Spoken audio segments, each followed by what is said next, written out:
warahmatullahi wabarakatuh.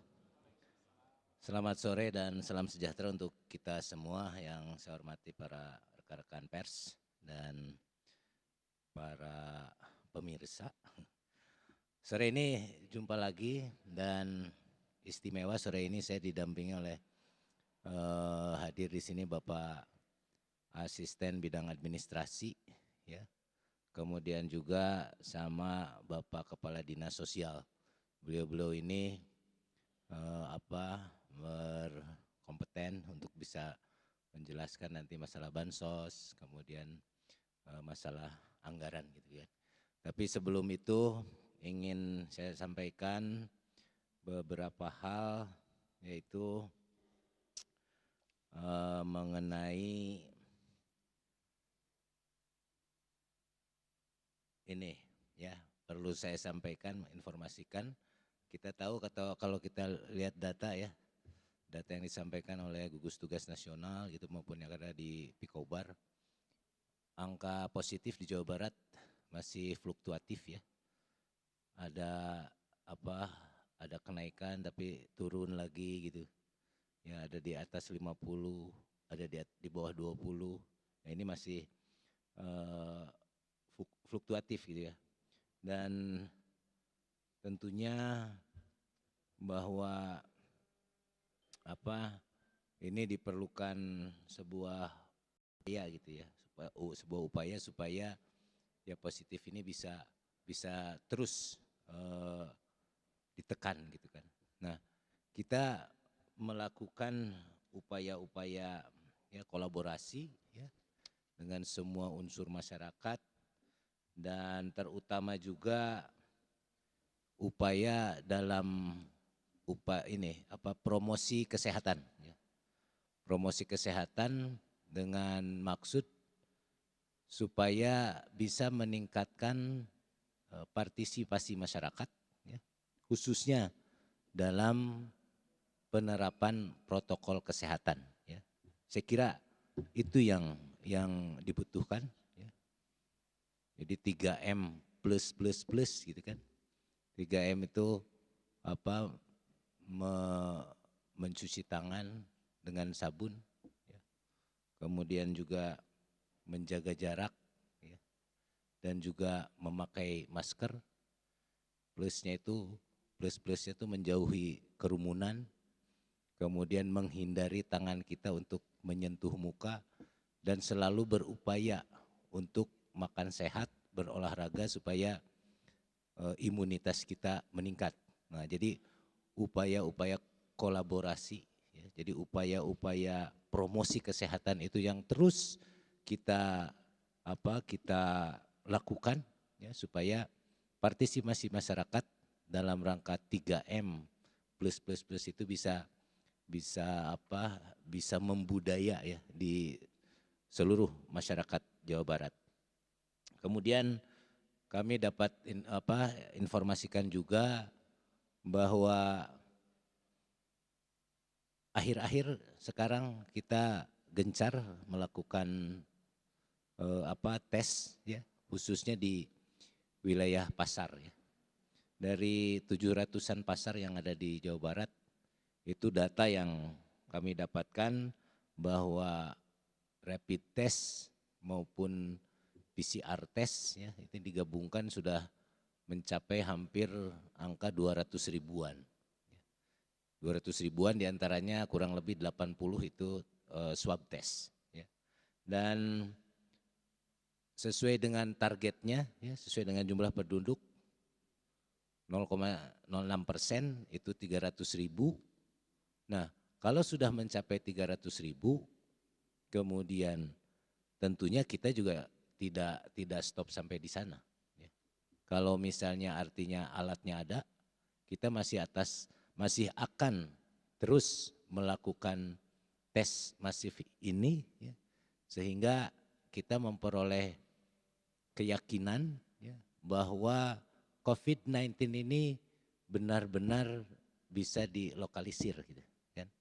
Jadi tujuan dari tes itu kan kita untuk membuat peta, mengetahui peta ini di mana nih si COVID-19 ini keberadaannya pada diri siapa. Nah, mereka-mereka itulah atau wilayah-wilayah itulah yang nanti akan kita lokalisir berdasarkan peta yang didapat dari hasil swab test itu.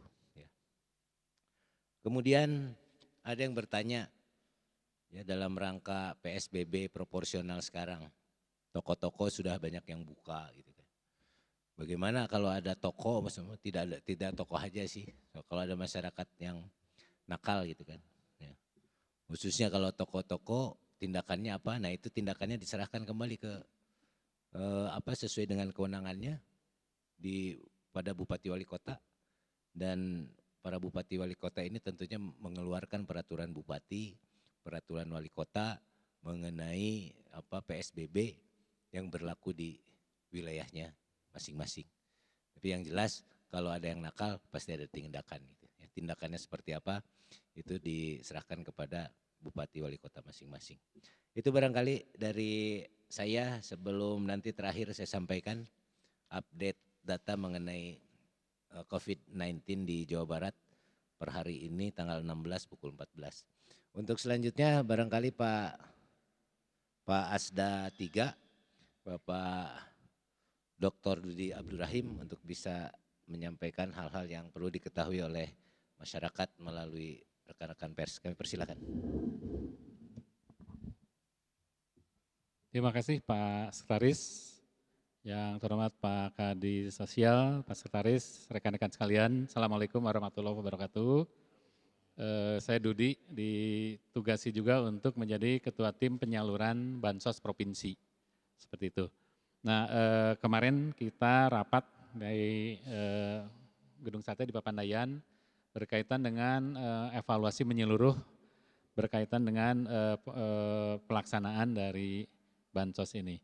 Tapi yang pasti kita akan rekonsiliasi itu baru bisa tanggal 19, lusa besok hari Jumat, baru kita bisa mendapatkan angka yang pasti yang berkaitan dengan realisasi seluruhnya. Tahap 1, realisasi seluruhnya tahap 1, baik yang DTKS, non-DTKS, seperti itu. Nah saya mengulang sesuai dengan Kepgub nomor 406/Kep.231 strip Dinsos tahun 2020 berkaitan dengan data DTKS sebagaimana jumlahnya adalah untuk bantuan keluarga rumah tangga sasaran dari data terpadu kesejahteraan sosial penerima bantuan itu adalah 445.339. Itu yang disebut dengan data DTKS. 445.339. Itu data rencana awal. Jadi rencana yang akan kita kerjakan itu di awal 445.339. Berikutnya ada juga Kepgub, nomornya berapa ini ya? Yang berkaitan dengan alokasi bantuan pemerintah provinsi untuk non DTKS. Total keluarga rumah tangga sasaran non DTKS itu sebanyak 1.467.375.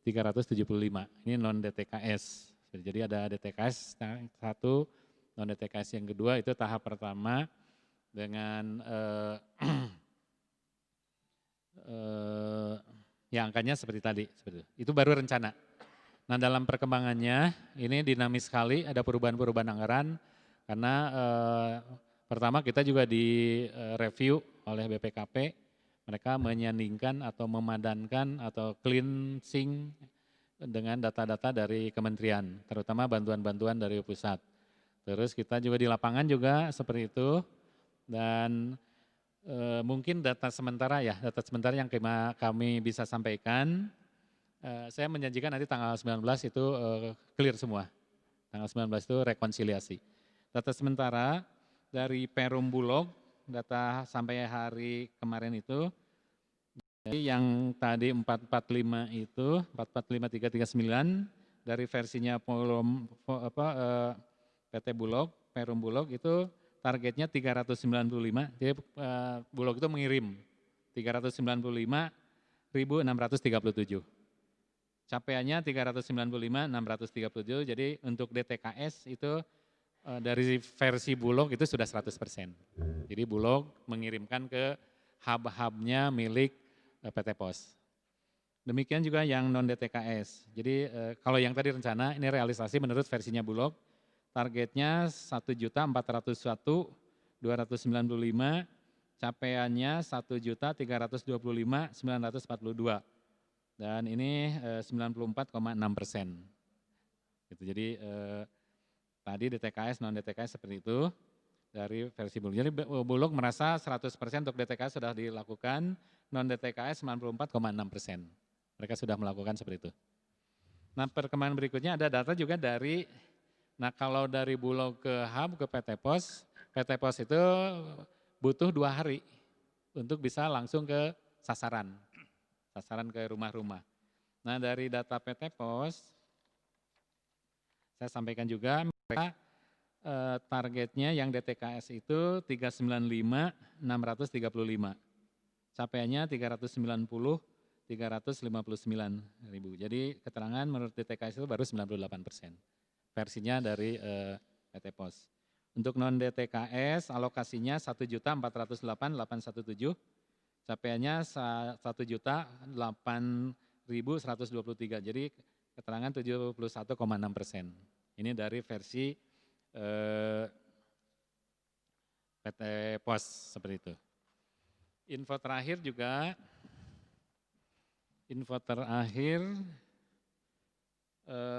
dari versi PT POS. Jadi mereka minta pengunduran seperti ini. Jadi menurut kemarin dalam pelaksanaan itu ada beberapa hambatan, di antaranya kemarin kita mengalami setelah Lebaran ya. Setelah Lebaran kita di daerah kita dengan Pak Sekretaris ke daerah Cirebon, kota dan kabupaten itu kekurangan komoditas telur. Alasannya karena Lebaran, setelah 2-3 hari Lebaran itu kekurangan seperti itu. Jadi itu menghambat. Satu, komoditas nggak ada, menghambat penyaluran. Terus seminggu kemudian kita juga press conference barangkali dengan rekan-rekan media di Bulog di Gede Bage, di gudang Bulog Gede Bage, itu kita bisa dapatkan informasi kekurangan sarden.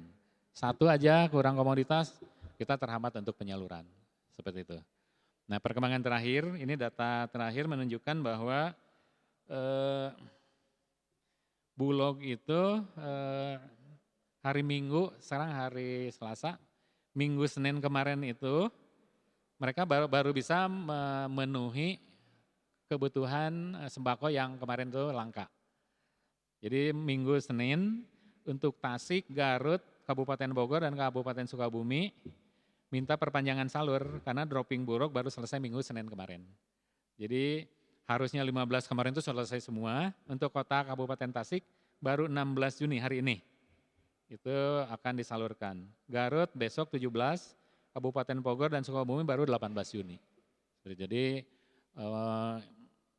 ini PT POS, kalau dari Bulognya kemarin, Minggu Senin berikutnya baru sampai tanggal 18, hari Kamis itu baru PT POS bisa menyelesaikan penyaluran.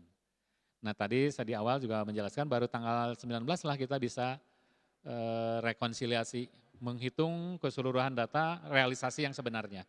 Baik yang terkirim, yang ke rumah tangga, baik yang dikirim dan dropping, baik juga yang retur dan sisa barang, seperti itu. Nah itu perkembangan yang bisa kami sampaikan. Nah beberapa permasalahan kita juga menghadapi data. Tahap berikutnya kita hari ini, tadinya hari Senin kemarin, kita menunggu data DTKS dari Kementerian Sosial. Waktu hari Minggu, kami dengan Pak Sekda, Pak Kepala Dinsos juga kita vikon dengan Pak Dirjen Penanggulangan Fakir Miskin, Pak Asep Sasa, bahwa yang DTKS itu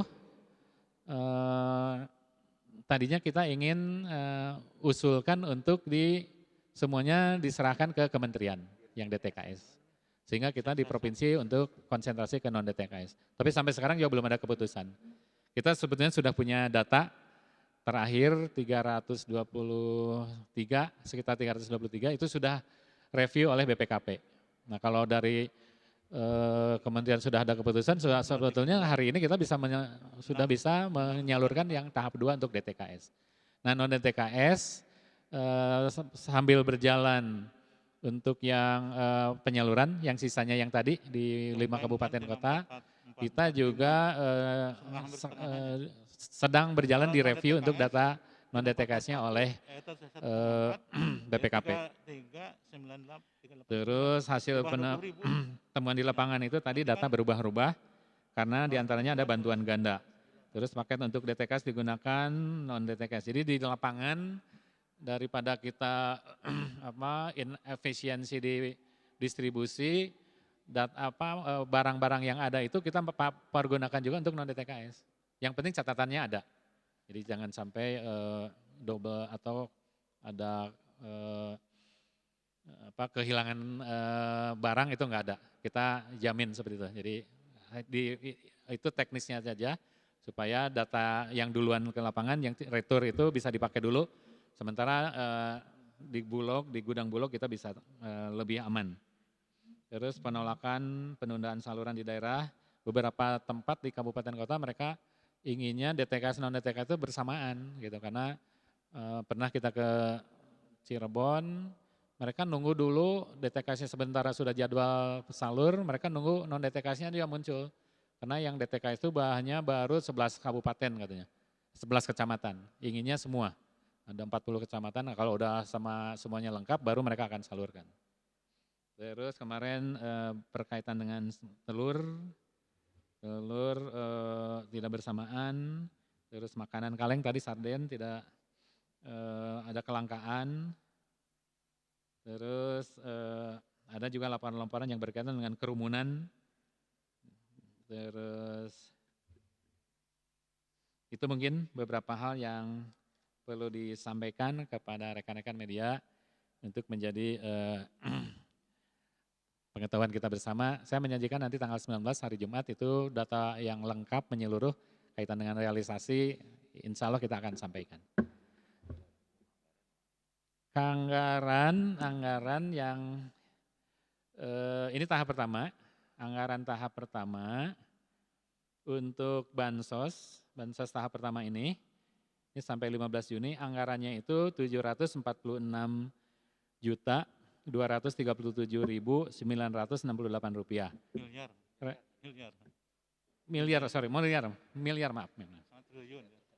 Realisasinya baru 159.932.925.982. Jadi saldo masih ada 586.305.042.018 rupiah atau 21,43% gitu kan. Jadi kita ingin kalau udah selesai baru kita bayar seperti itu.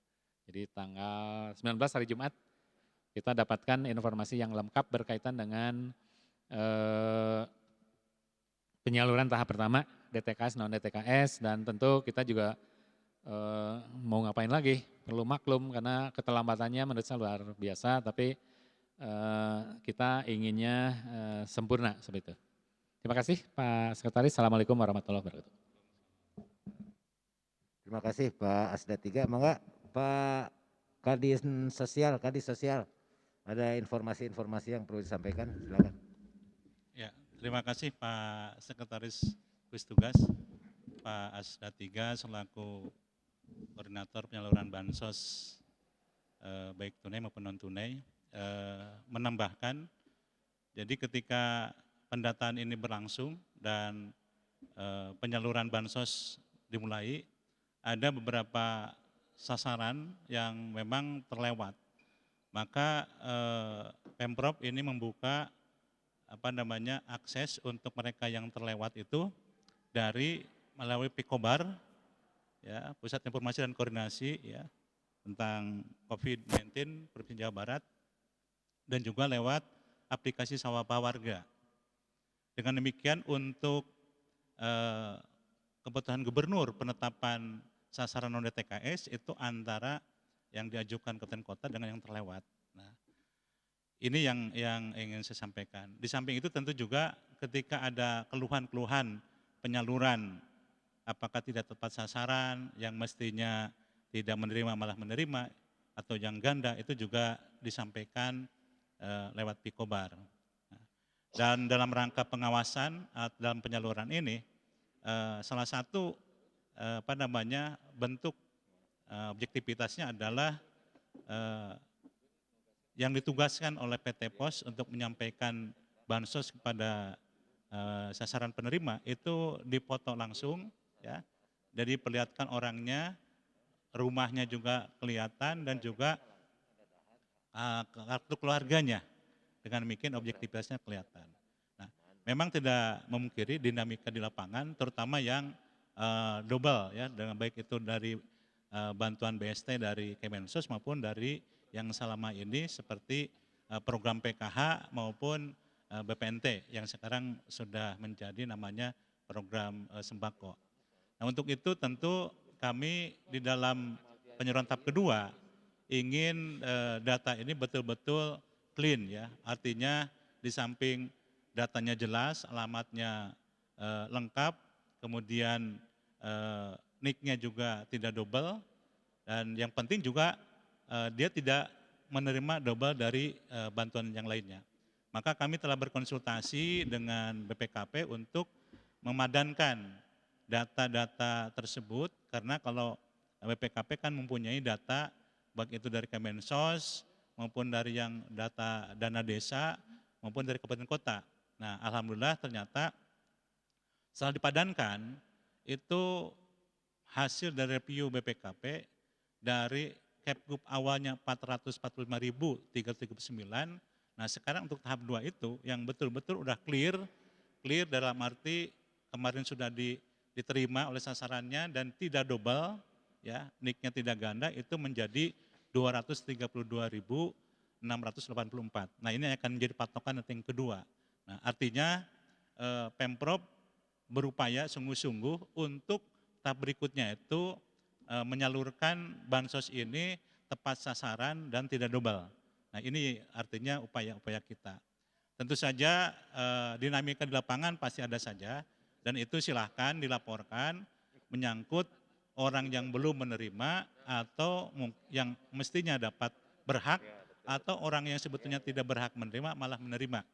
Memang ada juga yang seperti itu, tapi akhirnya dikasihkan pada yang lebih berhak menerima. Nah, sedangkan untuk non-DTKS ini tampaknya antara Kepgub dengan realisasi itu hampir persis ya. Saya melihat angka saat ini yang disalurkan itu berbedanya sekitar 2000-an dibandingkan dengan Kepgub. Tentu saja ini juga sedang kita konsultasikan ke BPKP untuk di-cleansing dengan bansos baik dari Kemensos maupun dari dana bantuan desa ya, dana desa, bansos untuk dana desa. Dengan demikian diharapkan tadi disampaikan oleh Pak Asda, di akhir penyaluran tahap pertama ini akan kelihatan berapa yang betul-betul dari DTKS ini yang clean, yang tidak double, tidak dapat bantuan dari sana sini, sehingga ini akan menjadi sasaran yang kedua. Nah, untuk itu tentunya kami ya di dalam menyadari bahwa di tahap pertama itu tentu ada dinamika, karena dengan waktu yang singkat harus segera disalurkan bantuan tersebut, karena dalam posisi saat ini kemarin itu adalah PSBB, maka harus segera disalurkan. Nah, tidak menutup kemungkinan tentu dinamikanya di lapangan sangat bervariasi. Nah, sekarang tahap kedua kita sudah punya pengalaman ya, dan juga punya data yang pasti. Nah, harapan kita tentunya di tahap kedua ini akan lebih lancar, dan tentu kita berharap semua bahwa semua sasaran yang memang berhak itu harus mendapatkan bantuan sosial. Sedangkan yang sudah terlanjur terdaftarkan padahal dia tidak berhak, mestinya ya dengan sadar tahu diri bahwa dia bukan haknya, dan sekarang sudah lebih diklirkan. Barangkali itu sebagai tambahannya. Terima kasih. Assalamualaikum warahmatullahi wabarakatuh. Waalaikumsalam. Terima kasih Pak Asda 3 dan juga Pak Kepala Dinas Sosial. Dan rekan-rekan, terakhir barangkali saya akan menyampaikan update data COVID-19 di Provinsi Jawa Barat. Sampai hari ini tanggal 16 Juni pukul 14 tercatat bahwa yang terkonfirmasi positif itu ada 2.623 atau ada tambahan 19 orang ya, dari hari kemarin. Kemudian juga yang meninggal setelah hampir 1 minggu ini tidak ada yang meninggal dan hari ini bertambah 1 orang. Ya, jadi jumlah yang meninggal per hari ini ada 162 orang. Sedangkan yang sembuh hari ini bertambah 7 orang menjadi 1.142 orang yang sudah sembuh. Kemudian PDP atau pasien dalam pengawasan itu dari total 9.593 per hari ini yang masih dalam pengawasan ada sebanyak 1.240 orang. Sedangkan orang dalam pemantauan atau ODP dari total 52.764 per hari ini yang masih dalam pengawasan itu ada 3.069. Itu barangkali update data COVID-19 di Jawa Barat. Dan terakhir kami menghimbau kepada seluruh masyarakat, ya, walaupun sekarang kegiatan masyarakat sudah banyak yang dibuka, jalan-jalan sudah ramai kembali, pusat-pusat keramaian juga sudah ramai kembali. Jangan lupa disiplin diri kita untuk tetap menjaga jarak, ya, tetap menjaga jarak. Kemudian juga harus selalu kita memakai masker, utamanya bila kita keluar rumah, dan jangan lupa mencuci tangan. Ya. Jadi ada 3M yang lainnya, yaitu menghindari tangan kita untuk menyentuh muka, ya. Kemudian juga tetap kita menjauhi kerumunan orang untuk menjaga jarak, dan jangan lupa makan yang sehat, tetap berolahraga untuk meningkatkan imunitas tubuh kita. Terima kasih atas perhatiannya. Selamat sore. Billahi taufiq wal hidayah. Assalamualaikum warahmatullahi wabarakatuh.